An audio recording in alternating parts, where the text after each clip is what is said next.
कौन सोच सकता था कि जेल जैसी जगह पर दूध का डिब्बा आजादी की चाबी बन जाएगा। कहानी की शुरुआत होती है कोलोराडो की एक हाई सिक्योरिटी जेल से, जहां रे ब्रेसलिन नाम का एक आदमी कैद है। बाहर से देखने पर वो एक आम कैदी लगता है, लेकिन उसकी आंखें हर वक्त जेल की दीवारों, गार्ड्स की चाल और सिस्टम की कमियों को पढ़ रही होती हैं। एक दिन एक कैदी उसे चेतावनी देता है कि जैक नाम का एक खतरनाक कैदी उस पर हमला करने वाला है। क्योंकि जैक पहले से ही अपना पूरा प्लान तैयार कर चुका है, तभी एक गुंडा जैक उस पर हमला करता है। रे ने उसे ऐसा धोया कि जैक के दांत उसके हलक में आ गए। लड़ाई की वजह से रे को ब्लैक सेल में डाल दिया गया। अब आम इंसान वहाँ रोता, पर रे भाई तो वहाँ भी इंजीनियरिंग लगा रहे थे। यह जेल का वो हिस्सा होता है जहाँ सबसे खूंखार कैदियों को 24 घंटे बंद रखा जाता है। नया कमरा बेहद छोड़ बड़ी सफाई से उसके शरीर से ट्रैकिंग डिवाइस निकाल देते हैं। जब रे की आंख खुलती है तो वो खुद को एक अजीब सी जेल में पाता है। वो एक कांच के डिब्बे जैसे सेल में बंद होता है और उसके चारों तरफ भी ऐसे ही कई कैदी मौजूद होते हैं। थोड़ी देर बाद उसकी मुलाकात जेल के वार्डन हब्स से होती है, जबकि रे को बताया गया था कि वार्डन का नाम मार्श होगा। यहीं उसे एहसास हो जाता है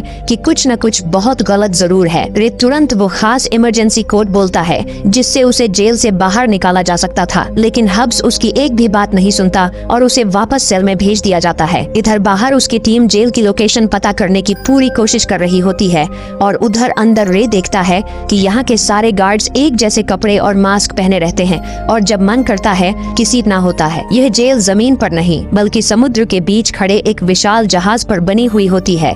अंदर पानी फैलने लगता है। हालात बिगड़ते देख रे चुपचाप अपने सेल में वापस लौट आता है। इधर बाहर रे की टीम लेस्टर से संपर्क करती है। तभी पता चलता है कि इस मिशन के लिए दिया गया चेक बाउंस हो चुका है और जेसिका का कोई अता पता नहीं है। शक की सुई सीधी लेस्टर पर जाती है। कुछ ही देर में सच्चाई सामने आ जाती है। लेस्टर अकेले ही पूरी कंपनी का मालिक बनना चाहता था, इसीलिए उसने जानबूझकर यह फर्जी डील रची और रे को हमेशा के लिए इस जेल में फंसा दिया। इतना ही नहीं, उसने वार्डन को फोन करके साफ कह दिया था कि रे को यहीं उम्र भर कैद रखा जाए। उधर रे और उसका साथी अब यह समझ चुके होते हैं कि यहाँ से निकलने के लिए सबसे जरूरी चीज है जेल की सही लोकेशन। रे डॉक्टर से मदद मांगने की कोशिश करता है, लेकिन डॉक्टर फिर भी कुछ नहीं बताता। मजबूर होकर रे जुगाड़ लगाता है। वो चोरी छिपे गद्दा निकालता है और उससे एक देसी सा सेक्स टेंट तैयार करता है, जिससे दिशा और लुकाए वो नीचे रस्सी फेंकता है और रे किसी तरह उसे पकड़कर ऊपर चढ़ जाता है। अब रे के हाथ में गन होती है। वो पीछे मुड़कर जहाज पर मौजूद तेल के टैंकों पर